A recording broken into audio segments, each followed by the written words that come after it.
Amigos televidentes, continuamos consagrando la noche y en la noche de hoy vamos a conversar, señores, con un peso pesado.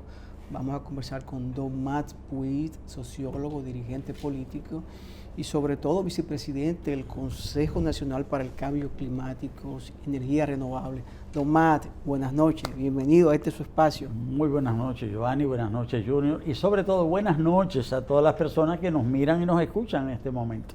Don Matt, la semana próxima ustedes tienen un evento importante que es la Semana del Cambio Climático y la verdad es que lo he escuchado en varios medios de comunicación dentro de esa agenda de llevar la información a la sociedad dominicana de la importancia de este evento. Habla de un poquito de él para edificar la audiencia de Charrando la Noche. Bueno, en primer lugar yo comenzaré diciendo que ya sabemos que el cambio climático es uno de los grandes fenómenos de nuestro tiempo, yo diría de los fenómenos negativos, de los desafíos que hay que enfrentar. Y para ello cada año se realiza lo que podemos llamar la Cumbre Climática Mundial, que son las COP. El año pasado la COP26 se reunió en Glasgow, en el Reino Unido. Y este año la COP27 se va a reunir en Egipto, en la ciudad de Sharm el Sheikh. Ahora, para preparar esa reunión mundial de cambio climático, se realizan dos tipos de eventos. Un evento técnico, una reunión técnica muy especializada, que se hace en Alemania en el mes de junio de cada año. Ya se produjo ahora en el mes de junio pasado esa reunión de expertos. República Dominicana estuvo bien representada. Ahora, aparte de esa reunión de expertos, hay reuniones regionales donde de lo que se trata es de captar el sentir que hay sobre el cambio climático en los diferentes espacios del planeta. Hay una reunión en ese sentido en Japón para los países de Asia y el Pacífico, otra en Uganda para los países del África subsahariana, otra en los Emiratos Árabes para los países del norte de África y el Cercano Oriente, y la cuarta, ¿dónde? En Santo Domingo, República Dominicana, para analizar el fenómeno del cambio climático de parte de todos los países de Latinoamérica y el Caribe. Por decirlo de alguna manera, la semana que viene, Santo Domingo se va a convertirlo, vamos a decir, una capital mundial, en la capital regional de América Latina, la capital climática de Latinoamérica y el Caribe. Esta reunión va a servir de lugar de intercambio de conocimientos, de experiencias entre los representantes de los diferentes países y sobre todo esta reunión va a servir para ir afinando líneas para la reunión de Egipto. Es decir, República Dominicana en ese sentido va a ser un lugar muy importante. Pero esta reunión no es solo de expertos, esta reunión está abierta a cualquier persona interesada. Ahora lo que sí hay que hacer es registrarse, ya por razones de seguridad. Hay como digo, son prácticamente 5 días. Esto se va a realizar en el Hotel Embajador y todos los espacios comunes, todos los salones del Hotel Embajador van a estar dedicados a esa Semana Regional del Clima. En total, del 18 al 22 de julio, se van a realizar aproximadamente unas 150 actividades.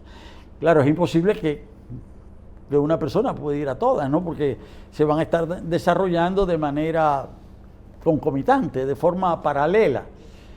Pero como en línea, las personas se registran, ven cuáles son los temas que se van a discutir y asistirán a aquellos temas en los cuales están más interesados. Hay personas que se interesan más en la salud y el cambio climático o en el tema de las construcciones, la resiliencia de las construcciones, los gobiernos locales y el cambio climático, la salud y el cambio climático, en fin, los riesgos,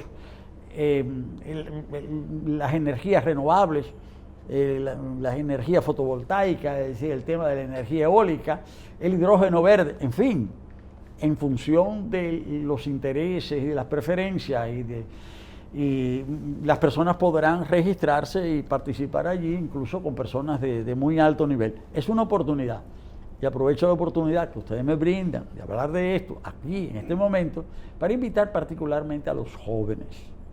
Se dice a menudo que los jóvenes de hoy son indiferentes, que no tienen ideales, que esto, que aquello.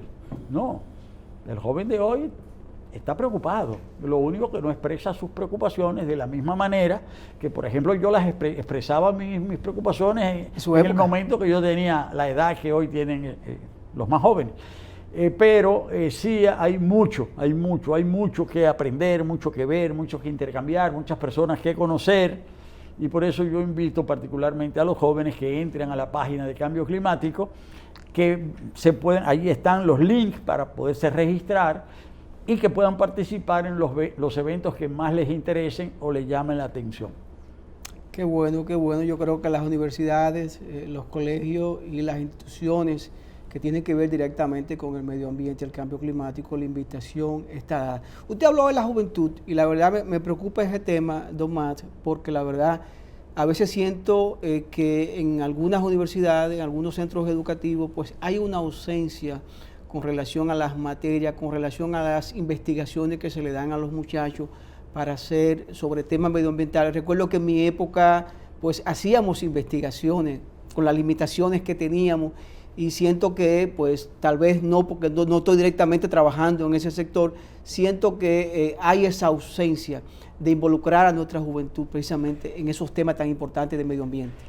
Sí, pero hay interés y voy a poner un ejemplo. Hace unos años acá hubo una propuesta, más que una propuesta, un proyecto económico de instalar una planta cementera en la zona de amortiguamiento de los haitises. Y hubo una gran movilización, hubo una gran protesta, pero los protagonistas de esa movilización y de esa protesta fueron fundamentalmente jóvenes. Y fue gracias a esos jóvenes que una gran parte de la población se sensibilizó, tomó conciencia del fenómeno. O sea que en ese caso fueron los jóvenes también los que dieron la voz de alerta y los que le llamaron la atención a los menos jóvenes acerca de lo que eso significaba. O sea, que los jóvenes de hoy también saben ocupar, vamos a decir, roles de primera línea, papeles de vanguardia. Es decir, lo único que con relación a preocupaciones que no eran quizás las nuestras en su momento. Pero yo entiendo que esa fuerza vital que tiene la juventud sigue estando presente y creo que nos equivocamos cuando subestimamos ese potencial de la juventud. Definitivamente son lo que hacen las transformaciones, los cambios, es la juventud. Si vemos la revolución de Francia, si vemos los cambios aquí en la República Dominicana, Juan Pablo Duarte era un joven, era un joven, son los jóvenes, quiera uno o no, los que hacen esas transformaciones. En 1844 Juan Pablo Duarte tenía 31 años, 31, y cuando él funda la Trinitaria, Juan Pablo Duarte tenía 25 años. Sí, 25 años. Era un joven de 25 años, el líder de la Sociedad Secreta La Trinitaria. Pero cuando nosotros vemos la edad del presidente Camaño y vemos la edad de sus ministros y vemos quiénes estaban a su lado, es decir, el promedio de edad era joven. La historia está llena de la participación de los jóvenes en los procesos de transformación. Don Mas ha sido ministro de Medio Ambiente, ahora está en Cambio Climático. Y a mí me gustaría saber la evaluación de la experiencia sobre el cumplimiento de compromisos de la República Dominicana con relación a los acuerdos internacionales. Ya vamos para Egipto, tenemos un conjunto de actividades la próxima semana acá, vendrán otras, pero ¿cómo vamos nosotros? Bueno,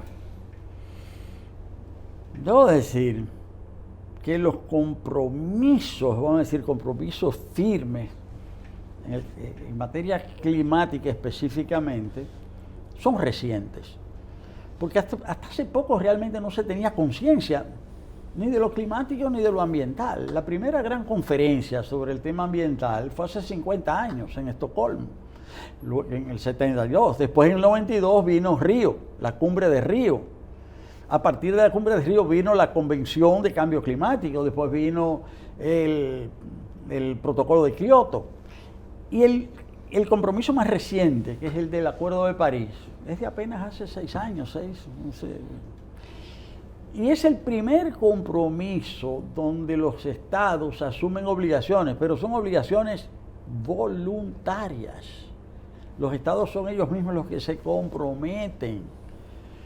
Y acá hay algo, yo creo, decisivo y que tiene que estar muy claro, que es el principio de justicia climática.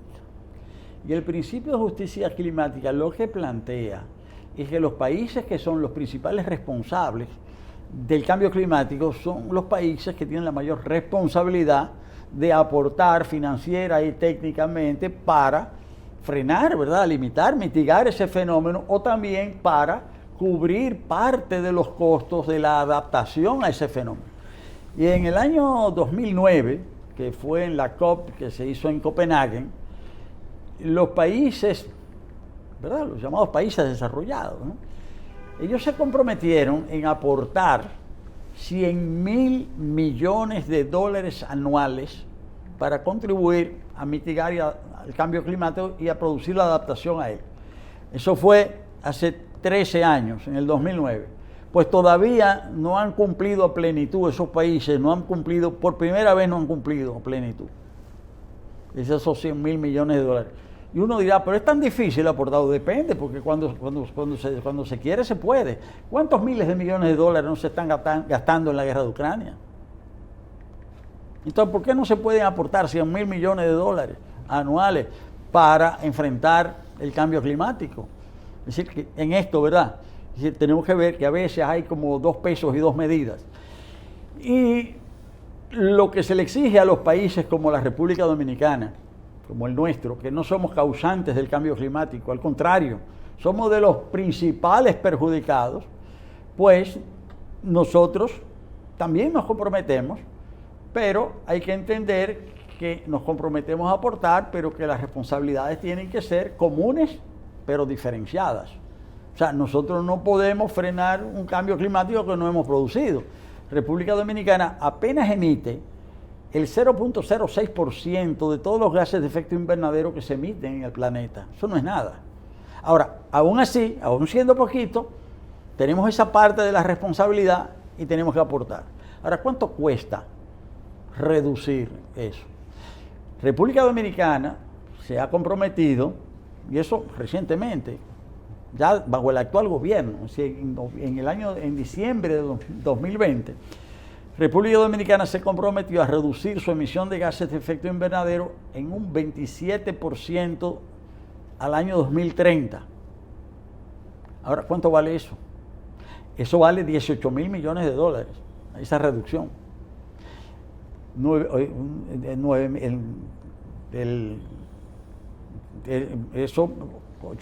Una parte, la mitad de esa cantidad, para la mitigación del fenómeno, y la otra parte para la adaptación. Pero de la cuarta parte de esos 18.000 millones de dólares los va a aportar la República Dominicana, voluntariamente, no por obligación. Entonces, si nosotros como país estamos actuando con responsabilidad, con seriedad, haciendo los cálculos, haciendo los estudios, tomando las medidas, también eso tiene que ser atendido. Es decir, los grandes países, ¿verdad?, los grandes hacedores de este fenómeno negativo también tienen que responder a un país como el nuestro. Esa es nuestra fuerza. Es decir, demostrar que sí, que nosotros estamos poniendo de nuestra parte. Ahora, no es fácil, es difícil. Eso es transformar todo el sistema energético. Bueno, justamente por ahí, porque me habló de los compromisos internacionales, la responsabilidad de terceros países, pero algún nivel de responsabilidad interna tenemos. Sí. Tenemos una ley de medio ambiente, va a cumplir 22 años. Tenemos ley de energías renovables para ir apostando en esa dirección. Sí. ¿Cómo van los cumplimientos? Bueno, primero, falta por hacer, definitivamente, porque además, ¿qué son las leyes? Una pregunta, uno dice, bueno, ¿qué son las leyes? Bueno, las leyes son las reglas que establecen las sociedades y son de obligatorio cumplimiento. Pero las leyes son también el producto o el resultado de una determinada correlación de fuerzas dentro de la sociedad. En una sociedad esclavista, las leyes decían que la esclavitud era legal. Cuando queda abolida la esclavitud, entonces la esclavitud pasa a ser legal. ¿Pero por qué? Porque ha cambiado la correlación de fuerzas dentro de la sociedad y ha hecho que cambien las leyes y la esclavitud deje de ser permitida y pase a ser prohibida. Pasa igual con el medio ambiente. Es decir, hay toda una serie de prácticas que se realizaban, por ejemplo, la depredación de los ríos, para poner un ejemplo, la tala de los bosques. Eso, bueno, la gente lo veía como algo natural. Ahora no, está prohibido, porque se establecieron leyes, la correlación de fuerzas en la sociedad hizo que se establecieran esas leyes, pero eso no quiere decir que esas leyes se cumplan a plenitud, porque las mismas fuerzas sociales que propiciaban la depredación siguen existiendo y actuando, aunque ya las leyes prohíban esas prácticas. Entonces, las sociedades siempre son productos, son el resultado, son el efecto de conflictos, de contradicciones. Relación de poder. Relaciones de poder en la sociedad y en el gobierno. Entonces, por eso es que también se producen situaciones como el trágico acontecimiento en el que perdió la vida el ministro de Medio Ambiente y Recursos Naturales, Orlando Jorge Mera. ¿Producto de qué? De que hay fuerzas en la sociedad que él denunció, él dijo que había mafias y que esas mafias estaban actuando, y que había que enfrentarlas. Bueno, él desapareció, pero eso no quiere decir que la sociedad haya cambiado. Ha cambiado, en la sociedad se siguen dando esos enfrentamientos entre fuerzas sociales que a veces se expresan en fuerzas políticas, porque ¿qué son los partidos? Los partidos son la expresión política de las fuerzas económicas y sociales que actúan en la sociedad. Entonces los partidos, aunque no se diga, los partidos representan intereses de grupos en la sociedad, y solamente cuando determinados grupos, es decir, cuando los grupos, diríamos, más desfavorecidos logran hacer valer sus intereses, es que se modifican las leyes en beneficio de esos grupos desfavorecidos. Y sí, ahí está, hay un ejemplo clarísimo, lo que está pasando en Colombia ahora. Es decir, grupos sociales que nunca han gobernado Colombia desde la independencia ahora van a gobernar. Eso se traduce naturalmente en confrontaciones y va a haber conflicto para establecer leyes, nuevas leyes, y va a haber conflicto para hacer que esas leyes se cumplan. Pero esa es la ley de las sociedades. La voluntad de la mayoría. La voluntad de la mayoría y la voluntad de progreso social. Es decir, la voluntad también de que la democracia sea real, sea efectiva, no se limite a los aspectos políticos, a los aspectos, diríamos, hacer formales. Leyes para no cumplirlas.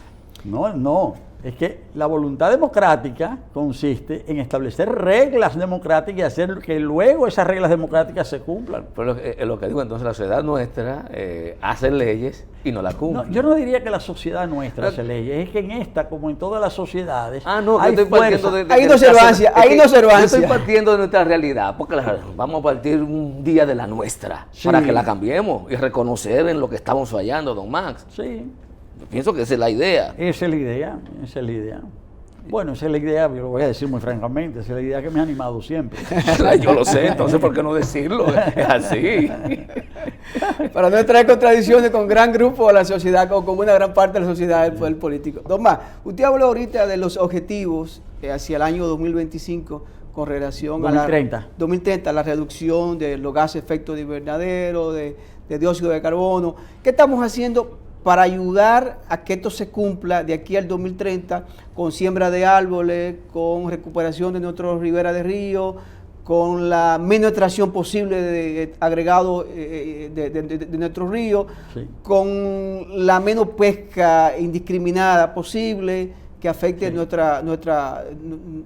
nuestros campos de corales en las diferentes partes del país que tenemos? ¿Qué estamos haciendo en esa materia? Bueno, primero me voy a referir al tema, porque el tema es muy diverso, hay aspectos muy diferenciados. Me voy a referir primero al tema de la emisión de gases de efecto invernadero. La mayor emisión de gases de efecto invernadero en la República Dominicana se producen en el sector energía, pero energía es energía y transporte. Eso es el 62% de las emisiones de gases de efecto invernadero en República Dominicana vienen de esos sectores. Por consiguiente, hay que avanzar hacia las energías renovables. Hay que primero limitar, pero con el propósito de reducir al máximo y luego eliminar el uso de combustibles fósiles, comenzando en el orden por los más nocivos. El más nocivo de los combustibles fósiles es el carbón, luego petróleo, luego gas, pero todos son nocivos. Ahora, eso significa reducir el uso de esos combustibles y avanzar en el uso de las energías renovables. Hoy, fundamentalmente, las que están más al alcance son la solar, la eólica, bueno, en parte la hidráulica, pero esta tiene límite porque no somos América del Sur, ¿verdad?, donde hay grandes caudales, somos una isla y en las islas los ríos tienen un potencial más reducido, pero hay que también trabajar en otras direcciones. Nosotros desde el Consejo Nacional para el Cambio Climático estamos trabajando en investigaciones en asociación con otros países para ver las potencialidades del llamado hidrógeno verde, es decir, para ver también las potencialidades de la energía marina, maremotriz, en fin, porque ese es un terreno. Ahora, al lado de eso y de la limitación de las emisiones que vienen del metano, que vienen de la agricultura fundamentalmente, las emisiones que vienen de los vertederos, es decir, por las emisiones de metano. Aparte de eso, hay otro tema que es el del cumplimiento de la legislación ambiental, hacer que se cumpla la ley para la protección de los bosques, para la protección de los caudales, para la protección de las costas. En fin, hay mucho realmente que hacer. Y yo diría que hay algo fundamental, y es que la tarea no es solo del gobierno, la tarea no es solo del gobierno central, la tarea también es de los gobiernos locales, pero la tarea es de todos los ciudadanos. Y eso incluye al empresariado, las asociaciones, pero también el ciudadano común y corriente, que también podemos aportar para ponerle el frente a ese fenómeno. Don Max, con su permiso vamos a una pausa y luego volvemos con la parte final de esta interesante entrevista. Ejecutivo del Consejo Nacional para el Cambio Climático. Vamos a la pausa y volvemos en breve.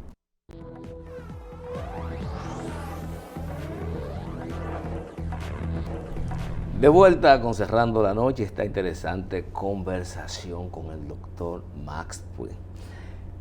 Hablaba el doctor tras la pausa de la necesidad de concienciar a todos los sectores nacionales de cara a lograr la renovación energética y de hecho mejorar favorablemente nuestro medio ambiente y reducir la emisión de efectos invernaderos. Hace cerca de un mes nosotros estuvimos acompañados del ex ministro o director de Energía de Uruguay, el ingeniero Ramón Méndez, y la experiencia fue interesantísima de cómo Uruguay decidió hacer un gran pacto nacional en el que la comunidad política, empresarial, sociedad civil y los diferentes sectores de esa nación apostaron a la revolución energética y lo lograron. República Dominicana, don Max, ¿hay posibilidad de que nosotros en algún momento hay conciencia de la clase política, empresarial, de los desafíos que en esa materia tenemos? Mira, estamos dando pasos de avance, pero no somos Uruguay. Y no somos Uruguay por varias razones. En primer lugar, yo tuve oportunidad de conversar con él cuando visitó la República Dominicana. Él ocupó la función de, vamos a decir, superintendente de energía, es decir, el equivalente a un ministro de energía. Pero él era el ministro de energía del Frente Amplio, es decir, una coalición de un pensamiento muy progresista, un pensamiento muy, muy abierto. Y aparte de eso, Uruguay tiene una serie de condiciones que no las tiene la República Dominicana, y hay un potencial hidroeléctrico tremendo. Entonces, ellos se propusieron desarrollar las energías las energías alternativas, y hoy día Uruguay prácticamente desde hace años tiene 100% de energías renovables. Nosotros, si Uruguay pudo, nosotros podemos también. Es decir, pero hay que hacer un esfuerzo a nivel, bueno, justamente de la concienciación, de la toma de conciencia. Es decir, porque con ese pensamiento, ese liderazgo del Frente Amplio, con esa visión progresista, ¿verdad? Con un movimiento sindical de trabajadores muy amplios, con una escolarización prácticamente generalizada, era más fácil. Acá tenemos más resistencia. Eso no quiere decir que no se pueda, pero sí es necesario que haya, como digo, más toma de conciencia, más organización, más movilización para lograr avanzar en ese sentido.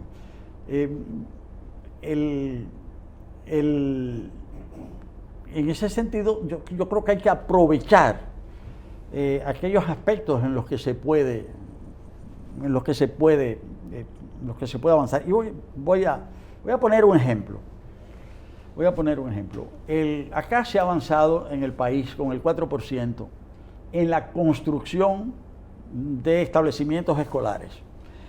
Todos estos establecimientos escolares son construidos en duro, es decir, son edificaciones sólidas. Todas tienen techos planos. Pues imagínense ustedes paneles solares en todas las edificaciones escolares de la República Dominicana. Un éxito. Es decir, ¿a cuánto equivale eso en términos de generación? Pero además, esas escuelas están, la mayor parte de ellas, en lugares donde viven personas de escasos recursos. Eso quiere decir que esas escuelas están muchas en lugares donde funciona el subsidio eléctrico. Entonces, en vez del subsidio eléctrico, mejor que se genere electricidad en los propios lugares, en los techos de las edificaciones escolares. Entonces, hay toda una serie de medidas que se pueden tomar que no afectan directamente esos intereses, ¿verdad?, que se oponen a los cambios y a las transformaciones y que se pueden ir adelantando. Todo eso tuvimos oportunidad de conversarlo con él cuando él vino acá.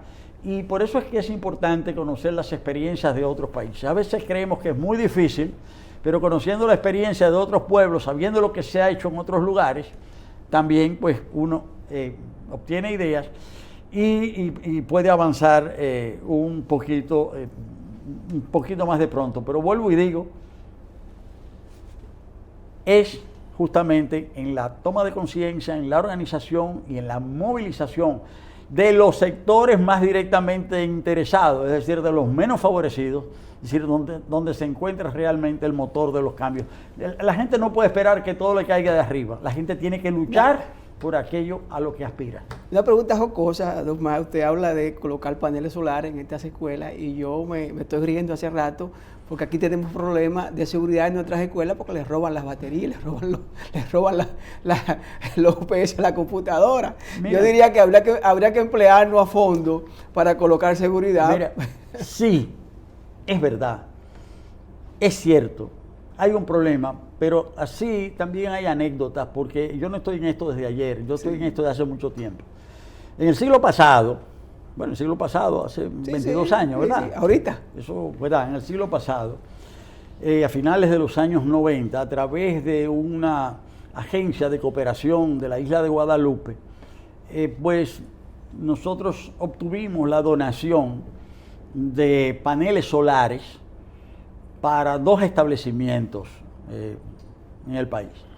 Bueno, uno de los paneles solares se estableció en una escuela de Altamira y los otros paneles se establecieron en el hospital de Padre Las Casas.